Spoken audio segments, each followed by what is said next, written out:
হযরত ওসমান গনি রাদিয়াল্লাহু তাআলা আনহু বললেন, ওই 700 গুণ কেউ দিতে চায় নাই। ওই 700 গুণের কারবার তো আমার আল্লাহ আমাকে আগেই বলে দিয়েছেন, বান্দা তুমি তোমার একটা ক্ষুদ্র দান যেইটা আল্লাহ 700 গুণ পর্যন্ত বাড়াতে পারেন, অতএব আল্লাহর 700 গুণের উপরে যদি 1000 গুণ দিতে পারো তাইলে আমি বিক্রি করতে রাজি। আর যদি তোমরা না দিতে পারো, আমার যত সম্পদ আসবে আমি আল্লাহর জন্য সবগুলাই ওয়াকফ করে দিলাম।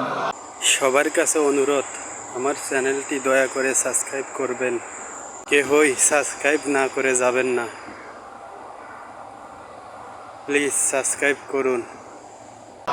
আল্লাহ কোরআনুল কারীমের মধ্যে বলছেন, মাসালুল্লাযীনা ইউনফিকুনা আমওয়ালাহুম ফি সাবিলিল্লাহি কামাসালি হাববাতিন আনবাতাত সাবআ সানাবিল। আল্লাহ বলছেন, ও দুনিয়ার